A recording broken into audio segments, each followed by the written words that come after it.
Hello, hello. Hi, everyone. Can everyone see me? Hi, hi. Hey, hi, Aman. Welcome, welcome to our Facebook Live.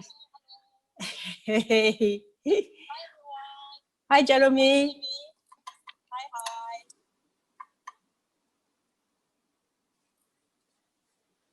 Hi, Stephanie. Jess, FA, hello. Emmy, hello, hello. Hey, awesome neighbor. Welcome, welcome.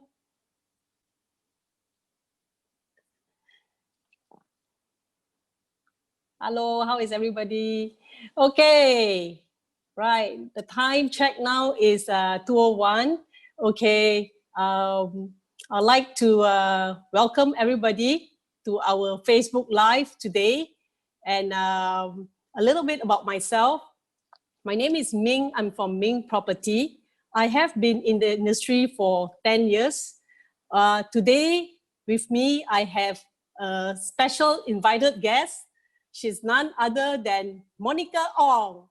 Right, I'd like to have a warm welcome to everybody who is actually taking time on this beautiful Sunday afternoon, logging into our Facebook Live.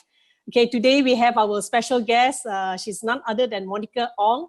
And Monica is actually here to share with us, the topic of our sharing today is basically the choice or the type of property that you are buying today will in a way impact your future. Okay, I will bring Monica up here to share with us because on this a little bit more. But before I do that, let me give you a little bit of introduction on Monica. Okay, Monica and I, we were ex-colleague in the banking industry. So I left the industry in 2010 to join the real estate. And I remember a few years after that, Monica gave me a call and said, hey, Hui Ming, I think I am ready to buy a property. I said, oh, that's great. So basically, she was my ex-colleague, and then she turned to be my client. And last year itself, she actually tendered her job as a vice president in one of the bank to join the real estate industry.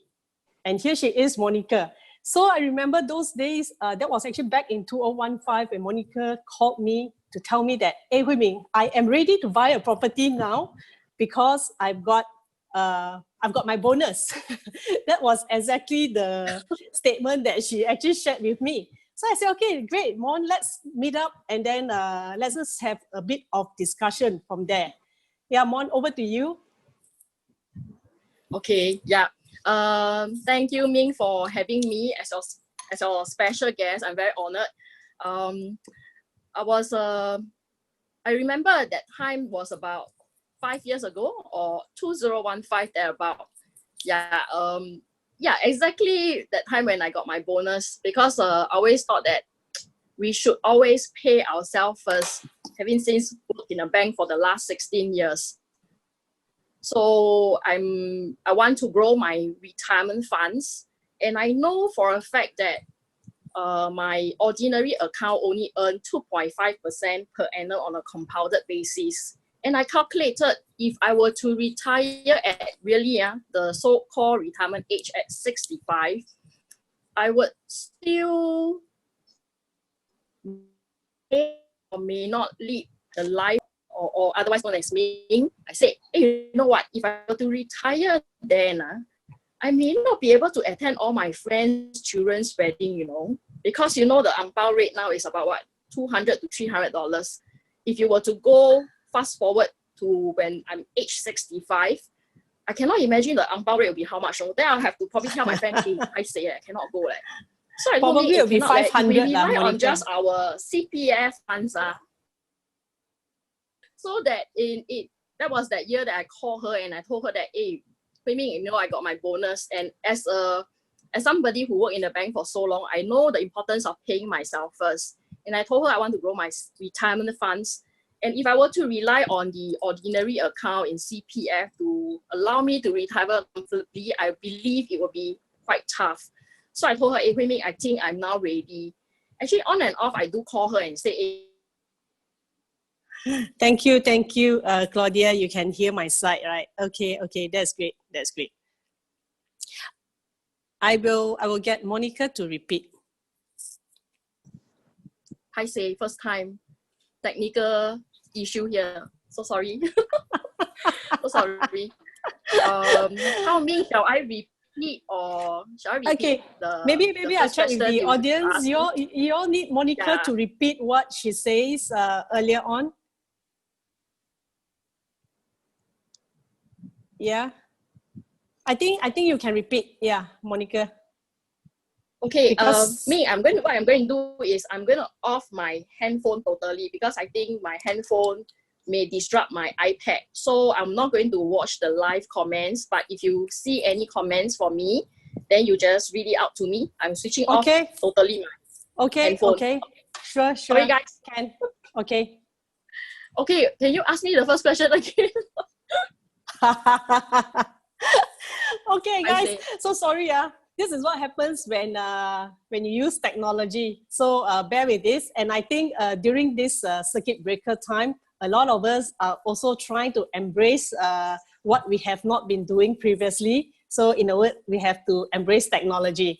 Okay, let us bring Monica back on the center stage. Basically, I would like Monica to share with us, because that was actually back in 2015. I remember clearly when she called me up, she says, hey, I got my bonus and I'm actually ready to buy a property. I was like, oh, okay, that's great. Congratulations. And let us meet up for coffee and we can actually take it further from there.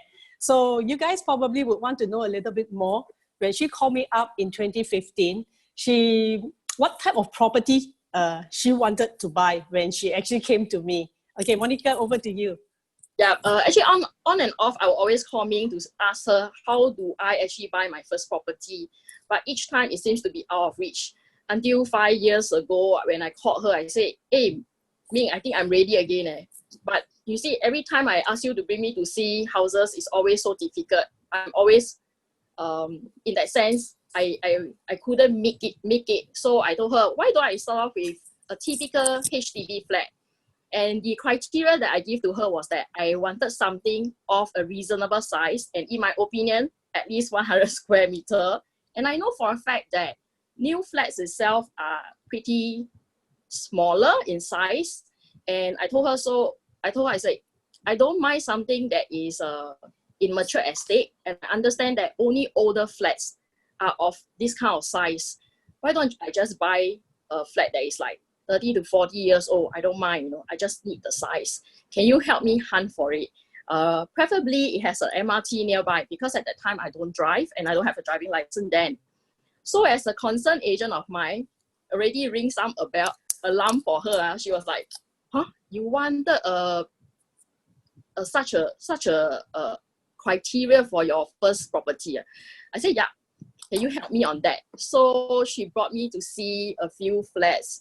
And then, of course, she also tried to tell me the pros and cons. And one of the things she shared with me is that, do you know that for such a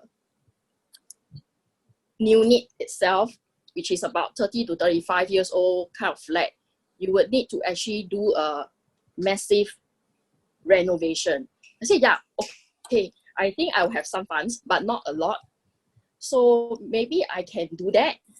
And can you help me work it out, the sum and things like that? And she also cautious me, Mona, are you going to stay inside the house?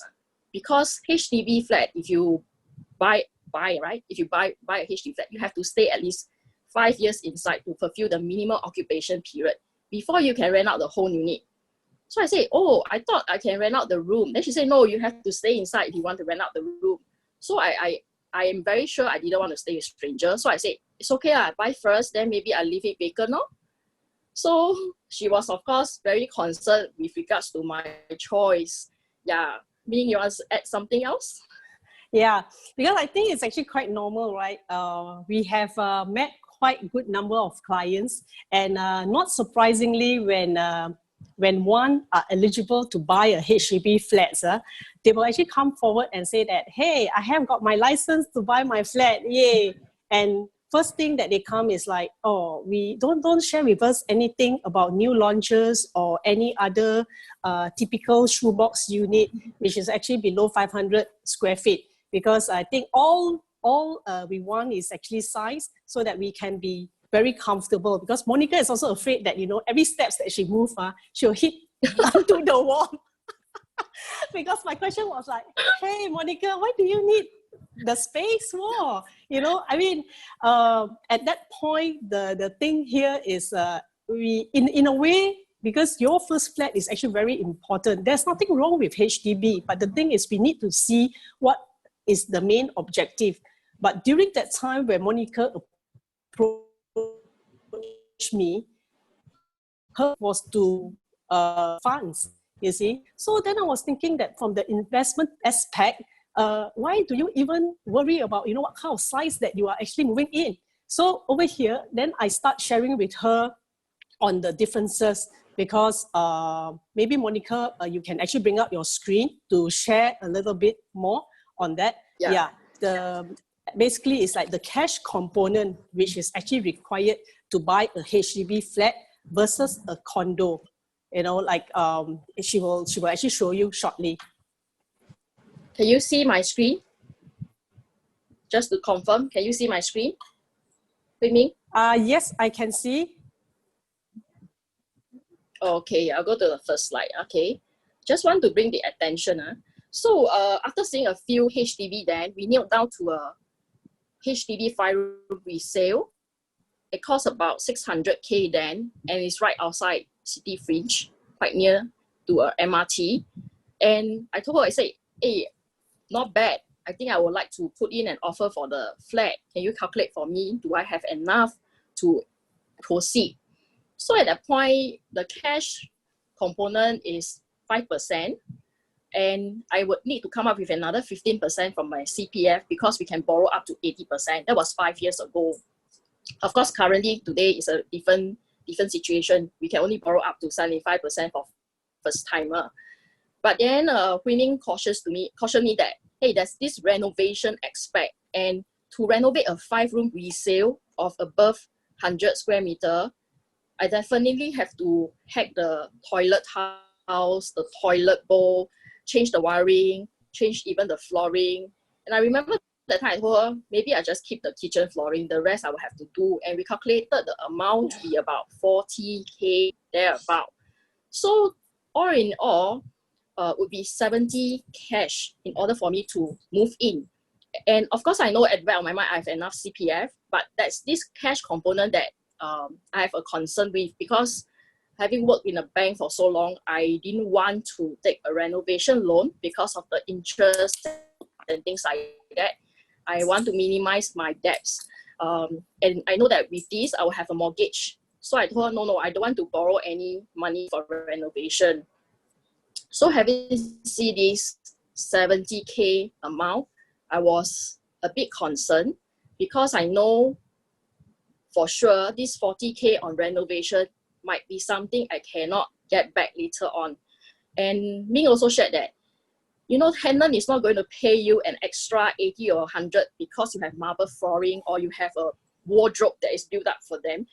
If it's a room is 700 or 800, it will be 700, 800. It will not be 780 or 880. No way tenant is going to pay you that. So at that point, I was held back, and I called her the next day, and I told her, Ming, I don't want to buy anymore. So of course she was like, huh, why you don't want to buy anymore? I said, I don't think I can get back or recover back that 40K, and I'm okay with the rest, but that renovation part is something that I just can't commit on that. Yeah. So then I told her, why don't we do this? Because my objective is to grow my retirement fund, and anything that can help me grow more than 2.5% in my ordinary account, I'll just say okay. So I said, how about you help me find a studio or 1-bedroom, building under construction condo. That means a new launch condo. And this is the amount I have. Can you help me see and bring me see any relevant condo that I can go in. So then Ming showed me a few, and to my surprise, the condo that I finally nailed down was a 1.2 million condo, and the cash down payment is 60K. And of course, the CPF component for 1.2 million will be higher, and the stamp duty will also be higher. But that part itself, I can come up from my CPF account. However, if I look at both HDB 5-room resale and the private new launch at 1.2 million, the cash component, when I look at it, I feel very comfortable with that condo, because I know for a fact that when it's completed, it will come fully furnished with the floor done, and it comes with white goods. I just need to spend some money on the lightings. But whereas for HDB 5-room resale, the cash outlay that I have to come up with will be so much more. And as of y'all know, renovation, when the ID code you 40K, along the way it could increase, and I was quite concerned about that. So yeah, you want to add anything? Yeah, because a lot of people tend to, when we actually speak to a lot of customers, they tend to see that, hey, okay, if I buy a HDB, I only need 30,000 upfront. Like what Monica has shared, right? Initially, when she approached me, she also did not actually take the renovation cost into, factor in the renovation cost. So basically, when you see that, 30,000.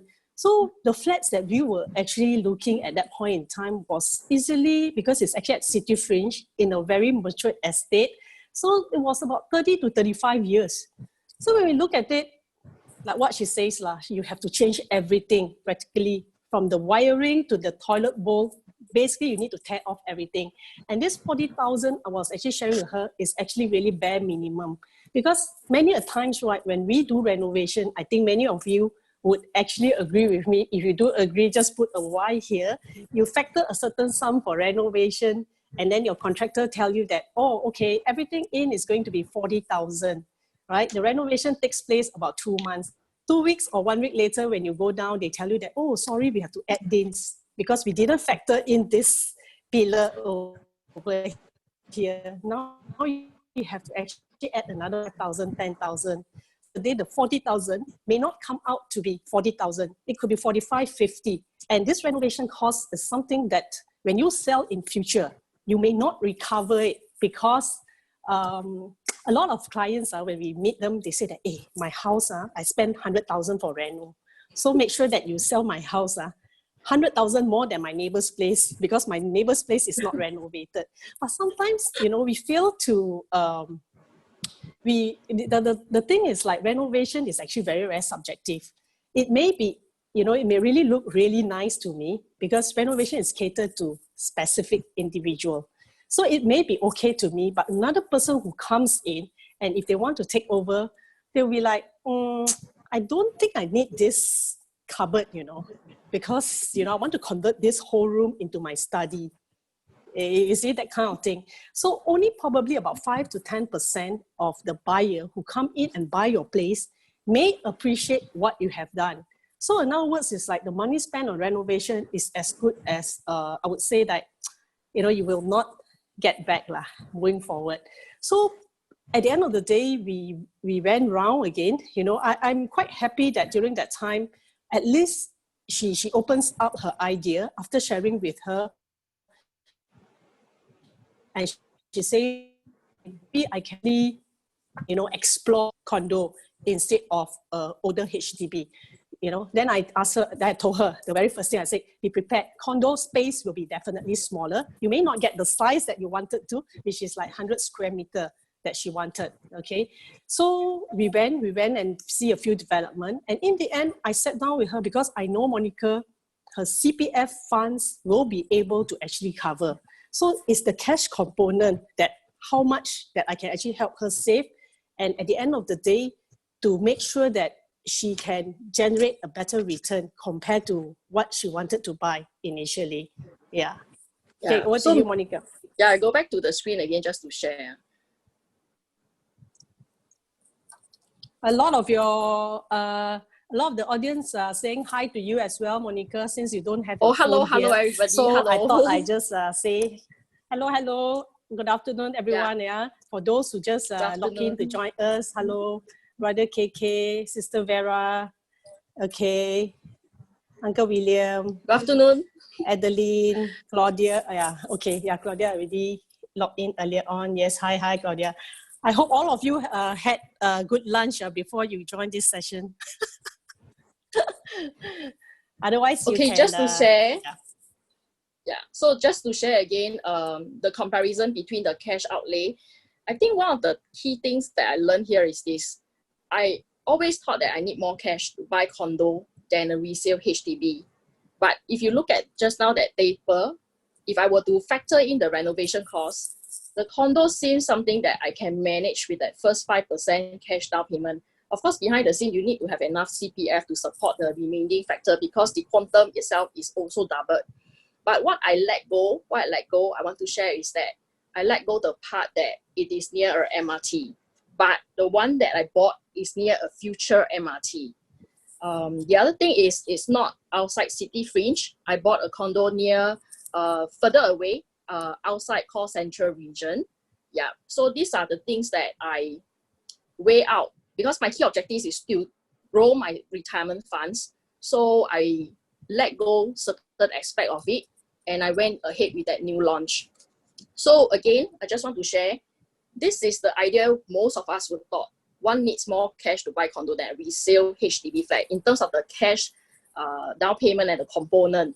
But however, if you rethink back the resale HDB and the massive renovation you need to put in, the cost itself, it need not necessarily be the truth. In my situation, it was that case. So Ming, over to you. Yeah, because versus you saw, right, 70,000 for a older 5-room HDB in a mature estate versus 60,000 a 3-bedroom condo new launch during then. That was actually back in 2015. Yeah. So after that, time flew by, and then it came to key collection time. That was actually end of 2018. So I still remember very well that Monica has actually fixed a date for the key collection to collect her key. That was actually in 2018. It was actually on her birthday lah. We went and collect the key. Yeah, how exciting! My biggest present yes, ever. yes. I told her. Yeah, correct. I mean, basically, why? Yeah, Monica, you can actually share on the part that after we collect the key and things like that, I will come back to them. Of course, I think at the back of everybody's mind would be from 600K you jump to 1.2 million property. How is that? How does that work out? So I have the same question 5 years ago, but what Ming did for me was she did a thorough explanation on how I could cope with the monthly installment, because after all the quantum is really huge, right? Double. But the thing here is that if I were to go and buy the HDB resale straight away after completion, right, my installment at that point would be about $1,700. But for a new launch, because it has 10 progressive payment, I will only need to pay when the developer call for the funds from the bank. So in fact, when I sign off at the law firm, I called Ming maybe about a month later and asked her, I said, Ming, did I really buy the condo? How come I'm not paying any installment? This developer okay or not? So she was laughing at me. She said, no, you remember I told you only after each stage of the completion, loan will be dispersed. So I was quite surprised when my first installment was called for. It was only $400. Subsequently, it jumped to $600, and then so on and so forth. Of course, at completion, it will be a higher amount. But for that 2.5 years or so, the amount that I need to fork out is actually lesser than what I need to pay for my HDB installment right away at point. So that itself helped me save on interest, because interest is paid based on whatever you draw out from the bank. So I really enjoy that kind of payment. It was very comfortable for me. I didn't even have to cut down any of my holidays and things like that. It was only towards the end of the completion, towards the end when I was collecting the key, the amount was went up higher. Then I can use some of my funds in my CPF to support the monthly installment. So it all worked out quite nicely. And I believe it was also because Ming also assured me that the funds that I have, and if I were to lose my job overnight, can I sustain this kind of installment? So she did some analysis for me and work out on some of my reserve fund that I have and how long more can I pay should I lose my job overnight.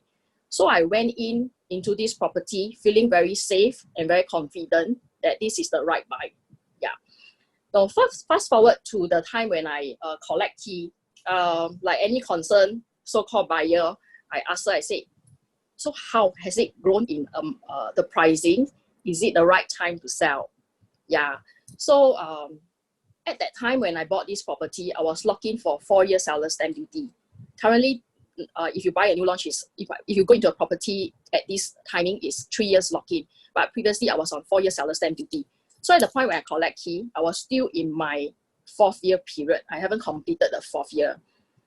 But during that time, I start monitoring the transaction and I see when I can exit the property. So I was constantly in touch with Ming to help me work out. So I just want to share when I exit, what was the amount that I'm transacting, just to share with you all.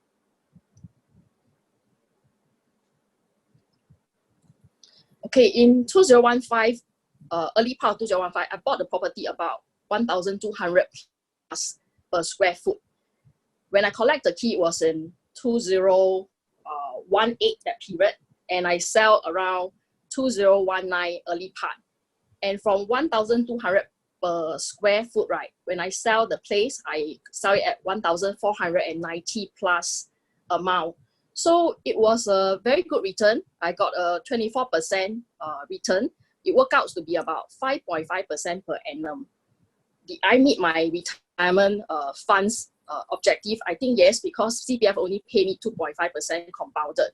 I was able to use the sales proceed to pay back my ordinary account, whatever I take out from there, plus accrued interest.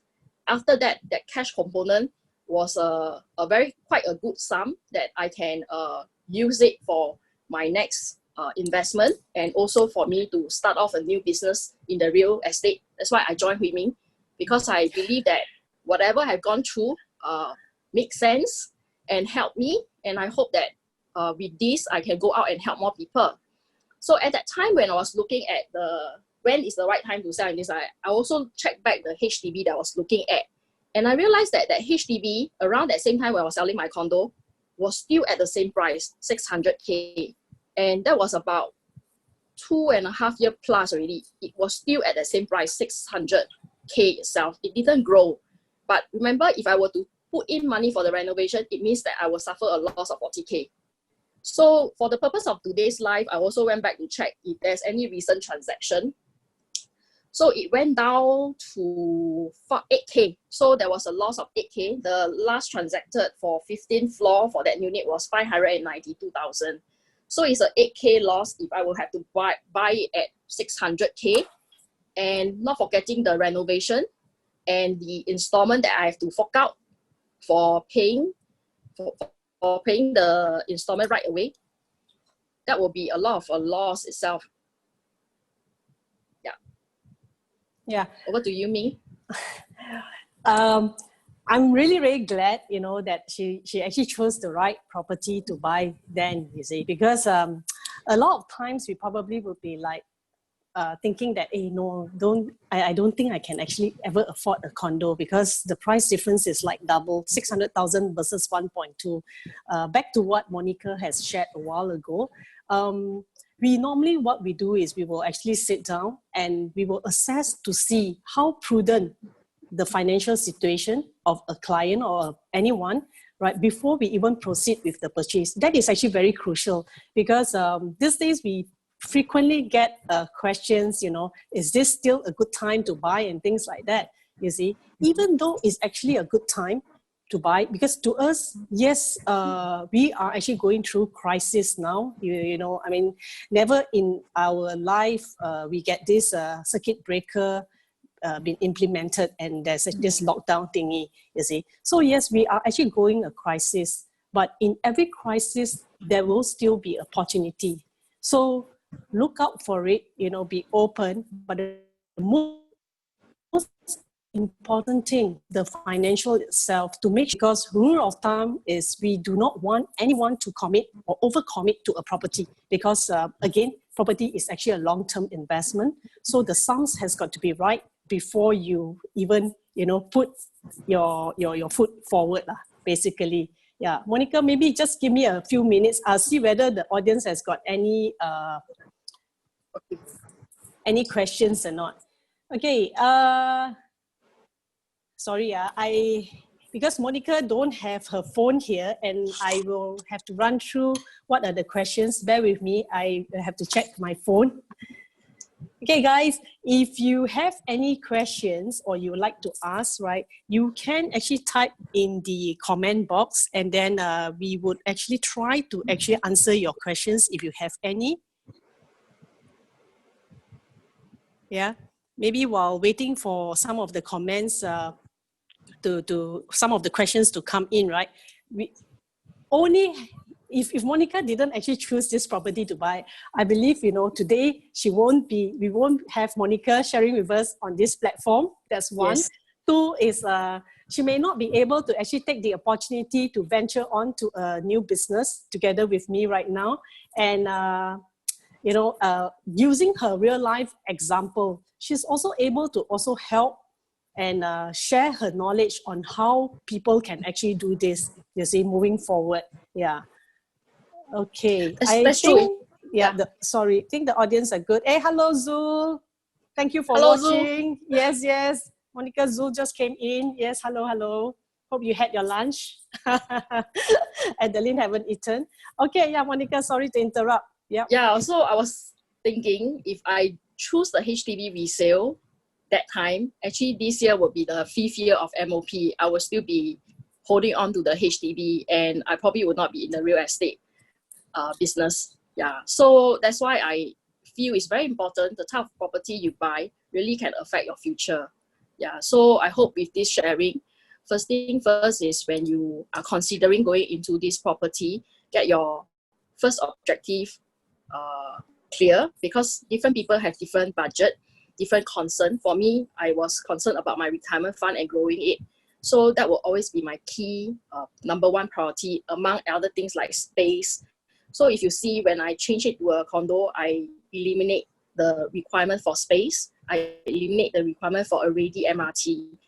And I get my objective met. Yes, I grow my funds, handsome 5.5% per annum.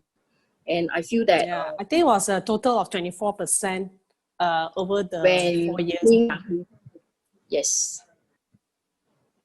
Correct. And I roll this profit into the next purchase. I bought another property because I told me this is so exciting.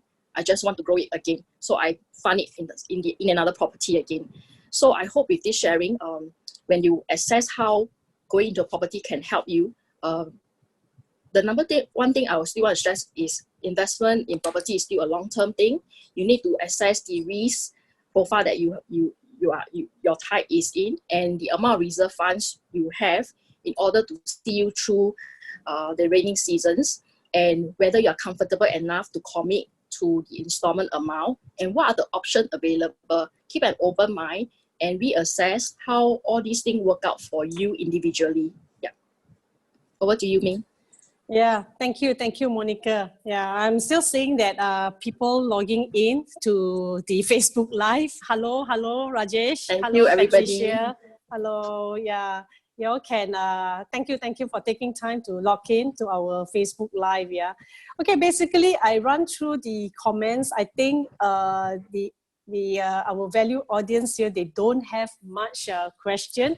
So I hope what Monica has shared is beneficial to all. But at any point in time, if you do have any comments or any questions, feel free to definitely drop us an email or a message, right? We will actually try to actually help along the way. And okay, the only thing in box is Uncle William. He's actually asking me a few times whether I've got Lao Hua or not. Uncle, yes, I have. Okay. Okay, I think, yes. Hello, Shireen. Yeah. Okay. Yeah. So, Wow. Okay. It's time check now is 2:43. Okay. Any last message that you would like to share with the audience, since I don't see any comments coming in? Hello, Marie. Marie is watching. Yeah. Thank you everyone for spending your afternoon with us. This is the first time we are doing Facebook Live, so there was some technical issue, and if you couldn't hear me or it was a bit lagging and you like to find out more, I'm more than happy to have a one-to-one session with you. Or if you like, you can also get in touch with Ming and Francis at no obligation. We are ready to just share our experience and see how you can leverage on other people's money, the bank's money, to help you grow your retirement funds, just like me. Yeah. Oh, Ming? okay. Susan actually has a question. Thank you, Monica. Thank you. Susan says here, actually the main concern for the loan repayment is after the TOP. Okay, TOP is temporary occupation permit. That is when you buy a new launch, okay, when the developer, as a developer build, the developer will call the bank to release a certain percentage of loan. So when the bank releases this, there will come to a point in time, let's say if you buy now from scratch, 3 years or 4 years later, your property would TOP. You'll obtain the temporary occupation permit. That's when you get your key collection. So at that time, you probably would pay like most of the installment to the bank, not all, because it is only when you receive your CSC, okay, then you actually give everything. So Susan is saying that during the loan repayment after the TOP, the main concern. Yeah, again, maybe I will actually help to take this question. Correct. Because the thing is, that's why doing a proper and a prudent financial planning here is very crucial. Reason being is because we don't only factor now, but we will also tabulate the amount until the property is TOP and thereafter, to see that in the best scenario, how can one fund the property? And in the worst scenario, how can you also afford that? You see, so progressively now until then. So that's very important. Do not actually jump into something without doing a proper calculation, right? It has got to be prudent, definitely. Yeah. Hey, hello, Yong. Thank you for watching. Okay, right. So I see that there is no further questions here, guys. Okay, when this Facebook Live ends, you can still put in your questions if you do have any, because it will still run for another 1 or 2 minutes. We'll still go back to the comment to see if you have any questions, and we'll answer you from there. Yeah. With that, I'd like to take this opportunity to thank Monica for taking her time to share with all of us here. Okay, and of course, to all of you, all my value audience, thank you for taking time to log in on this Sunday afternoon. Okay, we will have our next Facebook Live coming up, and we will update this on our website. Do go and like our Facebook page, or you can definitely connect with either one of us if you would like to know more. I wish everyone well, stay safe and take good care. Jia Yu, we are only 1 day, okay, to the end of our circuit breaker. No doubt that real estate, we cannot resume as per normal, but we can always do a Zoom presentation. I think it only gets better when it comes to this. You just need to practice technology. You know, we are all IT, not so savvy in IT, so we have to get used to all this. Okay, until then, stay safe, everyone. Thank you, Monica. Thank you for having me. Thank you, everyone. Thank you for joining us. Goodbye. Goodbye, goodbye. Thank you, Jaslyn. Thank you, Uncle William. Thank you, Cindy. Thank you, Yong. I have to read the comments so I can. Okay. I bring up the screen. Thank you, sis, Amy. Hey, Julie. Thank you, thank you. Thank you, neighbor. Thank you, Kelvin. Thank you, Melissa. Okay, bye-bye, Patricia. Thank you, Aman. Thank you, everybody.